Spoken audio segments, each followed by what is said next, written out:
And justice for all. What does that actually mean? And justice for all. Let's talk about that.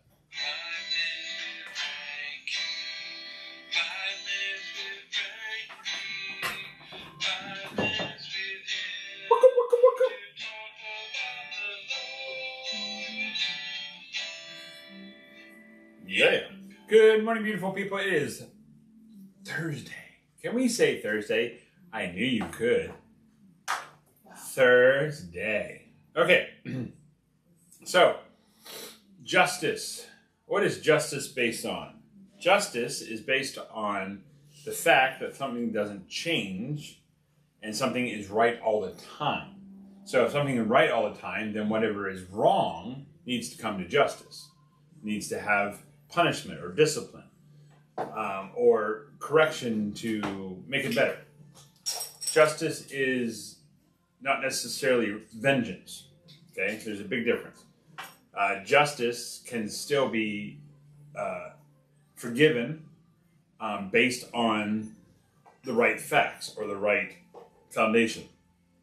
Justice can also inhabit punishment, or justice can inhabit consequences. Justice can inhabit discipline. So justice has to be based on something that does not change, that something is right, something is morally sound. Because if we come to justice and we change our minds all the time, it's not really justice, it's just vengeance or anger, or, you don't know what's right and wrong, and people can distort justice. So justice has to be based on something moral, something that does not move, something that is right all the time throughout all cultures. So when we go to court, or we go to a ruler, or we go to a politician, or we go to small claims court or family court or whatever court you want to go to,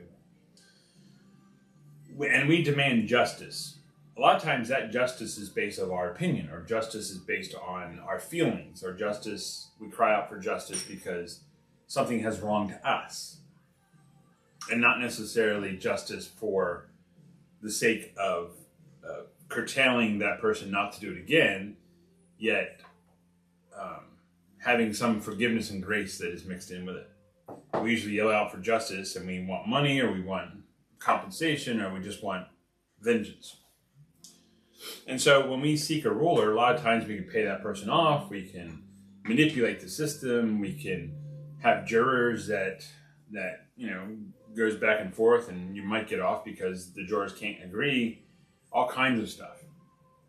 But if we come to a person who does not change forever and ever, and that he knows what is right and what is wrong, then guess what he will administrate? He will administrate justice, more than our courts and more than our rulers and more than our laws that we have in the land. Not saying we can't go to court, not saying that court is bad, but a lot of times it's humans that are bringing down justice that sometimes gets manipulated. So, Proverbs chapter 29, verse 26 says this: Many seek the face of a ruler, but it is from the Lord that a man gets justice. Why? Why does a man get justice from the Lord? Because the Lord never changes. He knows what is right. He knows what is wrong. And he made us. And so if we want true justice from this world, we're going to have to go to God. Because God will lead our paths, and God will do more than a judge in this world will ever do for us.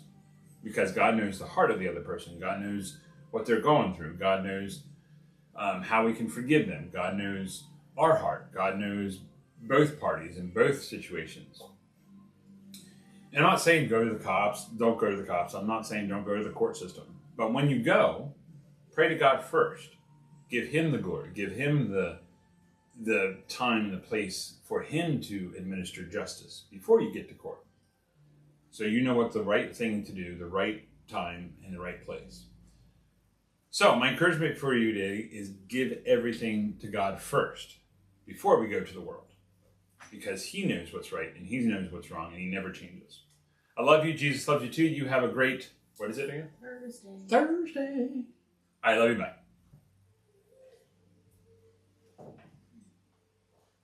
That's a good little lesson there,